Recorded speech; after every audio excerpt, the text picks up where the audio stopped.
Il va faire la vidéo, on fait comment? Tu peux pas rester, papa il parle tout seul dans la vidéo.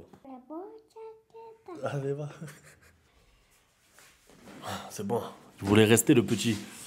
Il veut participer aux vidéos. J'espère que vous allez tous bien. Petite vidéo actualité, on va parler un petit peu de Luis Diaz, Ter Stegen, la hiérarchie des gardiens. Bref, un petit peu tout ça. N'hésitez pas à participer dans les commentaires. Et on va commencer par Luis Diaz. Barcelone reste dans la course pour Luis Diaz et discute toujours avec ses agents. D'ailleurs, ils ont également discuté avec ses agents cette semaine. Le Bayern estime pouvoir faire une meilleure offre. Alors, je vous mens pas, je comprends pas trop l'obsession à Deco et le Barça de manière générale envers Luis Diaz. Alors, c'est un très bon joueur. Hein. Je vais pas vous dire que c'est un joueur qui n'a pas le niveau. Je serais content s'il vient au Barça, mais la date, le temps passe. Le Barça toujours dans la course alors qu'on sait que le Bayern va proposer plus d'argent parce qu'on sait que sur le plan financier, le Barça n'a pas de quoi s'aligner avec le Bayern.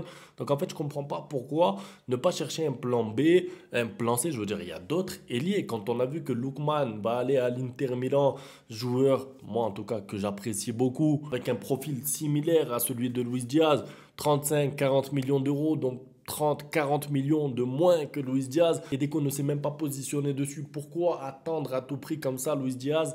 Je comprends pas trop. Et le problème en plus, comme je vous ai dit tout à l'heure, c'est la date. Ça veut dire que là, le Barça reprend dans un mois. Entre-temps, il y a une préparation physique en cours, il y a des matchs amicaux, il y a des joueurs à signer, il y a des joueurs à vendre. Le mercato, on a l'impression en tout cas qu'il a même pas commencé. Moi, c'est ça qui me préoccupe, c'est de voir qu'en fait, Deco, une obsession, c'est Luis Diaz. Et jusqu'à quand est-ce qu'il va attendre? Jusqu'à la fin du mercato, en fait, j'ai l'impression que ça va se jouer sur la fin. Du coup, le joueur va arriver au dernier moment s'il arrive, parce que s'il n'arrive pas, en fait, tu n'as pas de plan B, tu n'as pas de plan C.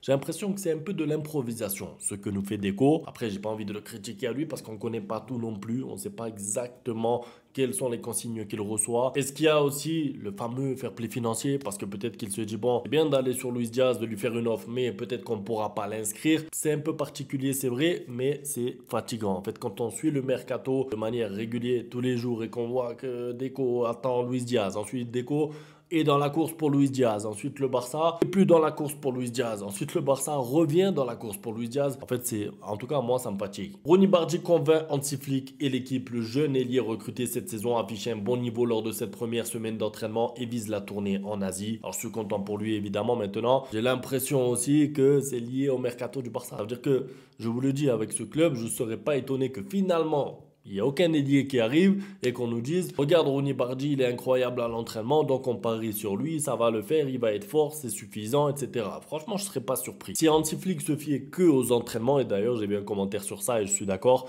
Ansu Fati, c'est R10 Prime aux entraînements, pourtant, il n'a rien joué.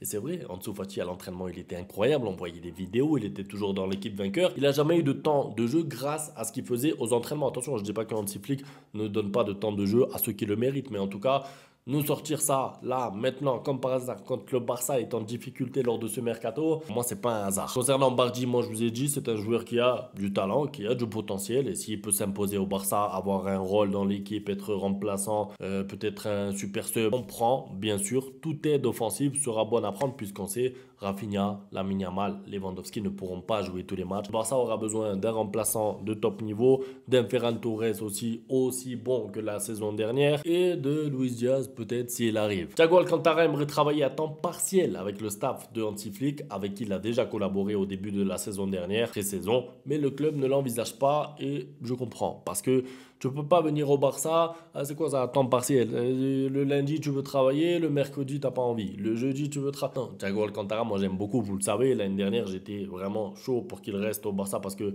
avait fait la pré-saison, on voyait qu'il y avait une connexion entre lui et les joueurs, il faisait le lien parfait entre Hansi Flick qui parlait pas encore espagnol et c'était normal avec les joueurs. Donc le rôle de Thiago Alcantara, moi je le remets pas en question. S'il veut aider le Barça, tant mieux. Maintenant, de là à vouloir choisir ses jours de travail, temps partiel, le lundi oui, le mardi non, le mercredi non. Il est prouvé que la blessure de Ter Stegen s'est produite lors de la récente participation avec l'Allemagne à la Ligue des Nations. La FIFA versera une compensation financière à Barcelone. S'il est absent pendant 4 mois, le montant sera d'environ 2,5 millions d'euros. Donc voilà, le Barça a trouvé des techniques pour prendre de l'argent. Ter Stegen est blessé, on dit que c'était avec l'Allemagne. Bon, c'est sûrement vrai, hein. C'est sûrement vrai. Je pense que c'était avec l'Allemagne puisque il a joué avec le Barça fin de saison, ça allait physiquement, même s'il a failli se tordre le genou, on se rappelle. Ensuite, il a joué avec l'Allemagne et là, il revient blessé. Donc maintenant, voilà quoi, ça fait quand même mentalité petit club d'aller voir la sélection 2 mois après, parce que là, c'était quand les matchs, je crois, c'était il y a un mois et demi. d'aller voir la sélection et l'UEFA et dire voilà, moi je veux mes sous parce que mon gardien s'est blessé avec vous. Bon, la situation économique fait que t'es obligé. Le plan du club avec les gardiens avant la tournée asiatique. Chesney et Garcia voyageront tandis que Ter Stegen restera dans les installations du club pour récupérer. Ça pour moi c'est la meilleure nouvelle, c'est-à-dire qu'en fait, vu que Ter Stegen va soit partir, soit rester mais ne pourra pas être inscrit parce qu'il va peut-être se faire opérer. Bref, vous avez compris, il ne jouera plus pour le Barça, en tout cas pour la saison à venir. C'est important de le faire comprendre de suite là pour la tournée asiatique, pour les matchs contre les équipes asiatiques, parce que si tu le ramènes là-bas en Asie, lui il va se sentir intégré encore une fois au projet, il va pas vouloir partir. Donc petite mise à l'écart douce. Voilà, tu viens pas avec nous, tu voyages pas. Nous, on va en Asie, on va faire des matchs amicaux, on prépare la saison.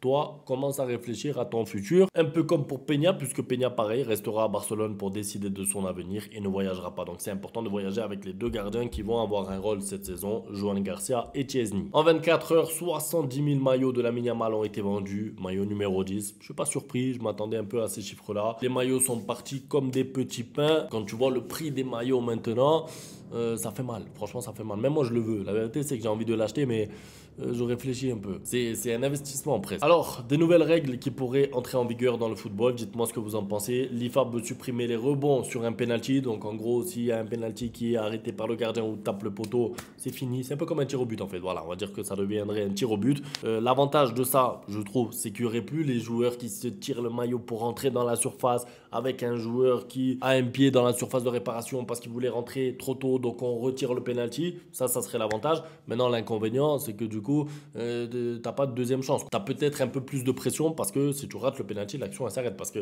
dans la plupart du temps, quand tu tires un penalty cadré, soit derrière t'as un corner, soit tu peux marquer aussi sur la reprise. Je veux dire, t'es avantagé. Là, en fait, il suffit que le gardien touche un peu la balle. C'est fini. Enfin, si la balle ne rentre pas après. La VAR pourrait rentrer pour les corners et les deuxièmes cartons jaunes. Alors ça, pour les corners, moi, je suis pour à 100% parce que des fois, il y a des tirs qui sont déviés. On le voit clairement, même en direct. Sortie de but. Non, on veut corner. Ça veut dire que quand tu domines et quand tu es dans un match serré, un corner peut faire la différence. Parce qu'une sortie de but, l'équipe prend du temps, dégage le ballon, il faut revenir dans leur camp. En fait, après, c'est dur. Alors que là, corner, ça te permet en fait d'asseoir ta domination. Et en plus, ça pourrait prendre que 2 secondes. Il n'y a pas besoin d'aller voir la VAR. Il y a juste quelqu'un qui va lui dire dans l'oreillette, non, c'est corner. Ça prend 2 secondes. Hansi Flick demande l'arrivée d'un ailier gauche. Le Barça se renforcera à ce poste, mais patiente pour savoir sa marge fair play financier. Donc, ce que je vous ai dit tout à l'heure, le Barça va se renforcer. Déjà, je commence à douter. Est-ce que vraiment il va y avoir un top joueur qui va arriver? Je commence à avoir des doutes. Et surtout, le délai, le mercato qui avance. Hansi Flick, moi, je le plains un peu. Je vais vous faire un parallèle sur ça parce que le pauvre, quoi, il veut travailler dans des bonnes conditions. Je pense que lui, il avait prévu dans sa tête qu'au moins la deuxième saison, il aura un mercato normal. Il pourra agir, acheter, vendre, désirer, vouloir des joueurs en prêt. Là, en fait, il n'a aucun pouvoir. Ça veut dire qu'on lui donne des ingrédients et avec ces ingrédients-là, il doit nous faire un menu 3 étoiles, entrée, plat, dessert, boisson. On lui demande tout à Hansi Flick. On lui demande la Ligue des Champions, on lui demande les Classicos. On est exigeant envers Hansi Flick et j'ai envie de dire c'est normal. Qu'est-ce que le Barça lui donne justement pour arriver à ce niveau d'exigence? Pour qu'on puisse dire, voilà, on t'a donné tout ce que tu nous as demandé, maintenant fais-nous gagner des trophées. Il n'y a pas ça. Le Barça ne lui ramène pas de joueurs, le Barça ne travaille pas à la même vitesse qu'Hansi Flick. C'est pour ça que je dis moi, il faudra être indulgent envers Hansi Flick si le mercato en reste comme ça. Parce que le Real s'est beaucoup renforcé. Même l'Atlético Madrid avec Thiago Almada et tout se renforce. On ne pourra pas réclamer à Hansi Flick 3 ou 4 trophées la saison prochaine si le mercato en reste là. C'est tout pour la vidéo. C'était pour revenir un petit peu sur l'actualité. N'hésitez pas à me dire dans les commentaires ce que vous en pensez. On se retrouve demain pour la suite. Ciao. Bang, bang, bang, bang, goodbye. Ustedes pueden aceptar mi negocio o aceptar las consecuencias. Plata o plomo.